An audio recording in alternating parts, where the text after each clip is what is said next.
Hello, ഞങ്ങൾ ഒന്ന് പുറത്ത് പോയതാണ്. മഴയൊക്കെ ആയതുകൊണ്ട് ഇന്നാണ് ചേട്ടൻ നാട്ടിലോട്ട് വന്നത്. കോട്ടയത്തെ വർക്ക് ചെയ്യുന്നത്. അപ്പോൾ ഇന്നാണ് ഇങ്ങോട്ട് പോകുന്നത്.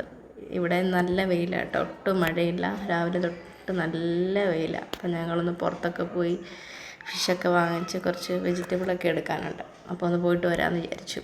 കുറേ ദിവസമായി പുറത്തൊക്കെ പോയിട്ട് ഫുൾ മഴയായതുകൊണ്ട് സാധനങ്ങളൊന്നും വാങ്ങുന്നേ ഇല്ലായിരുന്നു, എല്ലാം ഓർഡർ ചെയ്യായിരുന്നു. അപ്പോൾ പുറത്തിറങ്ങിയപ്പോൾ കുഞ്ഞിനും ഭയങ്കര സന്തോഷം. അതുകൊണ്ട് അച്ഛനോട് ഇത്രയും ദിവസത്തെ വിശേഷങ്ങളൊക്കെ പറയാം. മഴയായിരുന്നു, വെയിലായിരുന്നു, അങ്കൻവാടി പോയില്ല, പല പല വിശേഷങ്ങളുമാണ് അച്ഛനെ കാണുമ്പോൾ കുഞ്ഞിന് പറയാനുള്ളത്. പല കാര്യങ്ങളും പറഞ്ഞുകൊണ്ടേയിരിക്കുക. എല്ലാ മക്കളും ഇങ്ങനെ ആയിരിക്കുമല്ലേ, അച്ഛൻ ലീവിന് വീട്ടിൽ വരുമ്പോൾ വർത്തമാനം പറഞ്ഞുകൊണ്ടേയിരിക്കുക, നിർത്താതെ പറഞ്ഞുകൊണ്ടേയിരിക്കുക. സിനിമ കണ്ട കാര്യം, ടി വിയിൽ വീഡിയോ കണ്ട കാര്യം എല്ലാം പറഞ്ഞുകൊണ്ടേയിരിക്കുക. നിങ്ങളുടെ നാട്ടിലൊക്കെ മഴയുണ്ടോ ഇപ്പോഴും? ഇവിടെ ഇപ്പം നല്ല വെയിലാണ് കേട്ടോ. തുണിയൊക്കെ ഉണങ്ങാനൊക്കെ ഇട്ടിട്ടുണ്ട്, നല്ല വെയിലാണ്.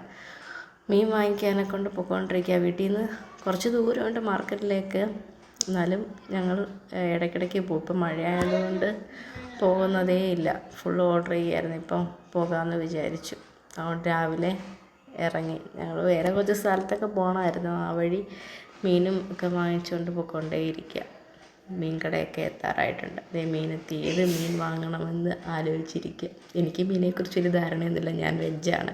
അപ്പോൾ ഹസ്ബൻഡാണ് എനിക്കിതൊക്കെ വാങ്ങിച്ചു തരുന്നത്. വീട്ടിലെത്തിയിട്ട് കുറച്ച് പച്ചക്കറിയൊക്കെ എടുത്തു. സാമ്പാർ വെക്കാമെന്നുള്ള പരിപാടിയില്ല. ഫിഷൊക്കെ അമ്മ ശരിയാക്കിക്കൊണ്ടേയിരിക്കുന്നു. ഇനി ബാക്കി പരിപാടിയൊക്കെ നോക്കാം.